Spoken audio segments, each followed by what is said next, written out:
The story.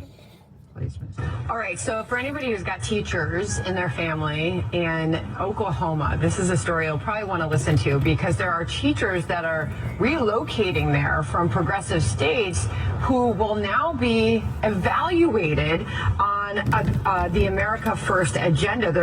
Oklahoma as a state now is going to require new teachers pass an America First test to keep their license. They're going to have knowledge of the U.S. Constitution, an understanding of American exceptionalism, a grasp of fundamental biological differences between boys and girls. Perhaps for some, this sounds like common sense. It's called science and history. I have many teachers in the family in Oklahoma, so I'll have to get their thoughts on all of this. But I don't know. See any problems with this, Griff? Well, no, if you're from a progressive state, you're coming from New York, you're coming from California, you're coming from Illinois, this is what you're going to have to do. In fact, the Oklahoma State School Superintendent had this to say about it. President Trump is the one fighting for fairness and keeping the rest of the country from becoming this woke dumpster fire that's in California. That's why we announced today, if you're going to come from California to Oklahoma to teach, we're going to make sure you take a test and understand basic biology before we let you in a classroom. We partnered with PragerU on this and said, hey, if you don't know the difference between a boy and a girl, you're not teaching our kids. Gavin Newsom has warped their entire school system there in California. Seems reasonable. And of course, lots of states are having to deal with these progressives who are moving out of the woke dumpster fires like California. Yeah. And they're having to figure out, like, please don't bring your policies and your voting behavior to our state, please.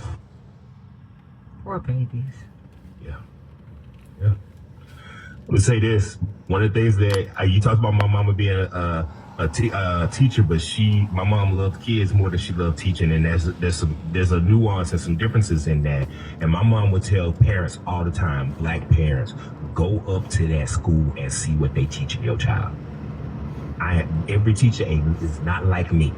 Go up to that school and see what they are teaching your child. It's a reason why black communities had Saturday schools, just as many Saturday schools as they had Sunday schools. It's a reason I learned more black history in my black church than I ever learned in public schools in the state of Mississippi. I learned more the names of black authors, and I learned more about black literature. And the center of my community was my church. So I talk about church, but the center of the community could be whatever the center of your black community is in this day and age, right? I know church is not the center of every black community anymore like it used to be. It's not the same sort of rallying cry and community gathering spot, right? But go up to that school, because that indoctrination, that's where it starts. That's where it starts. Starts there. Yeah. Yep. And now teachers have to pledge an oath. Yeah. To not be a human, really? I mean, it's not about American exceptionalism, but you also know that to tell the truth. Jinx, no back talk. Jinx. Drew McCaskill is here. Let's go to the phones. Welcome in Rod in Florida, another egregious state with beautiful people run by idiots.